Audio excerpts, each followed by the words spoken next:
Mike, you're in an all-male sport as well at present, you and Simon, as part of an all-male commentators roster. But that could, of course, all change because a Racing for Change initiative has come up with a competition called the Philly Factor to try and introduce the first female voice behind the microphone actually calling races, play-by-play.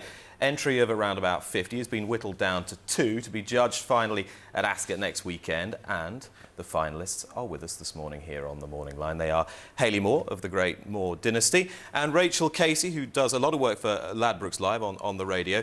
Thank you very much for coming in. A hugely daunting task. I thought I wouldn't do it for all the tea in China, but how have you found the experience so far, Rachel? It's just been a very good morning to everybody. Yeah, it's been incredible, absolutely incredible so far, and yeah, it has been daunting, you know, to be thrown into doing a live call so early on. But yeah, it's just been fantastic to be part of it. Hayley, would you have considered applying to be a commentator were it not for this competition, or is it something that had never crossed your mind? No, it had crossed my mind about having a female race commentator, but it was going about it, and if it wasn't for the competition, then no, I probably would have just sat there saying, God, there really should be a female race commentator. So. Well, we're going to get Simon and Mike's thoughts in a moment. We're going to have a listen to your semi-finals. Rachel was at Bath, which I know is one of the harder courses in the country. Let's listen to Rachel's semi-final call, which earned her place.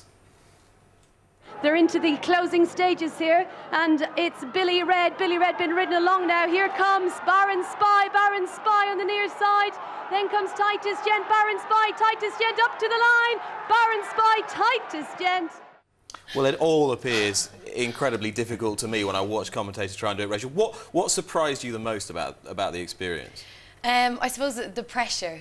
More than anything, you know, I've been calling greyhounds for the last few months home, but then you put like so many different colours and you know, names. I guess yes. with the greyhounds, it's just the numbers, isn't it? Yeah, well, you just know they're all going to be wearing the same colours, so you know exactly where they're going to be coming from. But then obviously the pressure of, I think, just making the wrong call. That was one thing that I found that stood out more than anything. It's the last thing I wanted to do. Hayley, you had a pretty dreary day at Doncaster and a big field to contend with as well. Let's listen to Hayley's call that got her place in the final. And also up there on the right is the Sovereign Debt, who's proving to be handy this time, and it's being battled out between Sovereign Debt and Misbah, but Sovereign Debt has gone on by a length or two, and it's going to be Sovereign Debt who's going to do it today. Misbah second. Simon, why do you think we haven't had a female commentator so far?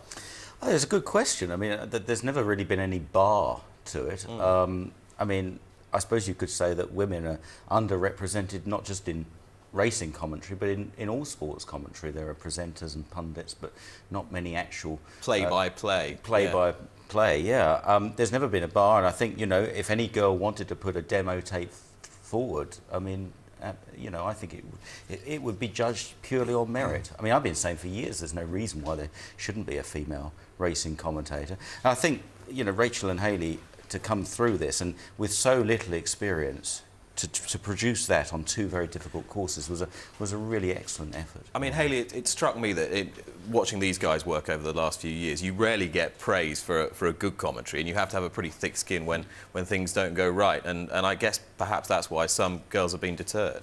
Yeah, absolutely. I think that they're the one people in the sport that probably don't get any credit for what they do, but yet when it goes wrong, they're the first people to get, you know, slapped on it. So I just think it is quite scary about getting it wrong, and that's probably what deters us. It is the thing that you it is the thing that you fear, isn't it? Yeah.